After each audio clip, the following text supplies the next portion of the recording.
उल्टी गंगा बहना ये काफ़ी पुराना मुहावरा है, जिसका सीधा सा अर्थ होता है कि किसी काम का उस प्रक्रिया से करना जो रिवाज में नहीं है या रिवाज के विपरीत प्रक्रिया होती है। आमतौर पर यह देखा जाता है कि कोई विकास कार्य जब होना होता है तो उसकी स्वीकृति के बाद उसके टेंडर लगते हैं। टेंडर लगने के बाद टेंडर खोले जाते हैं और उसके बाद किसी फर्म या संस्था को टेंडर मिलकर संबंधित विभाग द्वारा वर्क ऑर्डर जारी किया जाता है। फिर उसके बाद कोई राजनेता, जनप्रतिनिधि या कोई अधिकारी द्वारा उसका शिलान्यास किया जाता है। यह परंपरा है जो काफ़ी सालों से हमारे देश और समाज में चली आ रही है। लेकिन अगर इसका उल्टा हो जाए तो यह काफ़ी सुनने में अजीब लगता है, लेकिन यह अजीबोगरीब वाकया सुजानगढ़ में सच हो गया है। करोड़ों रुपए के विकास कार्य का शिलान्यास तो कर दिया गया है, लेकिन वर्क ऑर्डर और टेंडर का अब तक कोई अता पता नहीं है।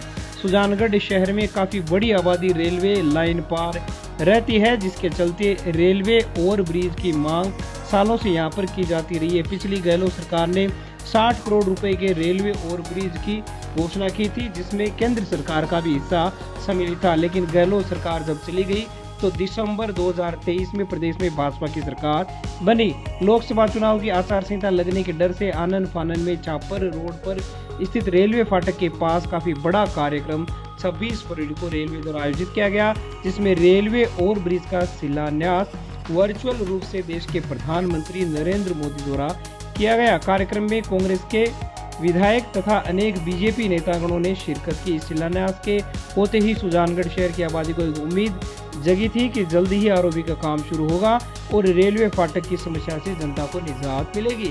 इस शिलान्यास कार्यक्रम की 26 फरवरी के बाद करीब 2 माह से अधिक का वक्त गुजर चुका है, लेकिन न तो काम शुरू हुआ और न ही जनता की उम्मीदें सिरे चढ़ती हुई दिखाई दी। लोगों के जहन में यह सवाल तैरता रहा कि आखिरकार ओवर ब्रिज का काम शुरू क्यों नहीं हो रहा। इस बारे में सार्वजनिक निर्माण विभाग से जब संपर्क किया गया तो पूरा मामला ही अजीबोगरीब निकला। छापर रोड स्थित रेल फाटक पर बनने वाले रेलवे ओवर ब्रिज के अब तक न तो टेंडर हुए हैं और न ही वर्क ऑर्डर जारी हुआ है। ऐसे में यह काम बेचारा शुरू कैसे होता। केवल लोकसभा चुनाव के मद्देनजर इसका शिलान्यास टेंडर होने से पहले ही कर दिया गया। इस बारे में सार्वजनिक निर्माण विभाग के सहायक अभियंता मोहित पराशर ने बताया कि विभाग की उच्च स्तरीय कमेटी के सानिध्य में टेंडर होने हैं। आरओबी के लिए पहले से 2 बार टेंडर आमंत्रित किए जा चुके हैं, लेकिन दरें ज्यादा आने के कारण 2 बार निरस्त भी किए जा चुके हैं।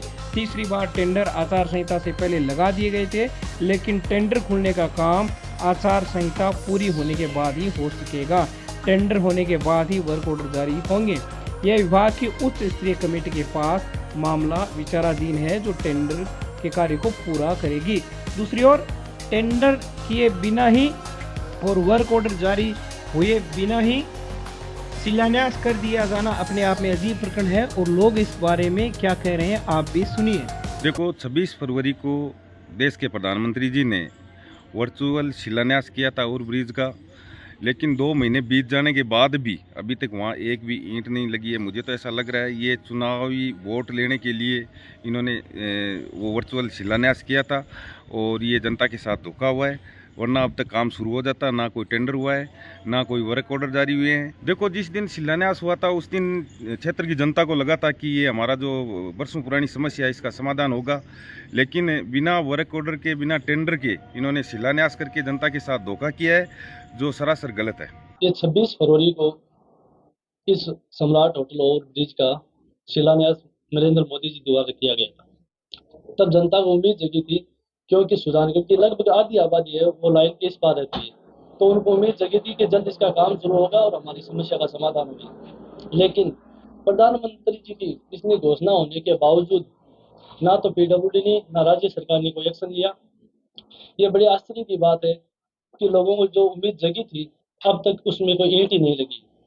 और अब इन राजनीतिक पार्टियों को अपने राजनीतिक भले का न सोचते हुए जनता के हित में सोचना चाहिए और जल्द से जल्द इस ओवर ब्रिज को शुरू करना चाहिए। नेताजी चुनाव आते हैं तो शरीर पाने के लिए और हड़बड़ाहट में पुल ओवर ब्रिज का शिलान्यास करके चले जाते हैं, और सुजानगढ़ की जनता आज तक ओवर ब्रिज का इंतजार करी है, परंतु ओवर ब्रिज आज तक सुजानगढ़ में तैयार नहीं हुआ बन करके।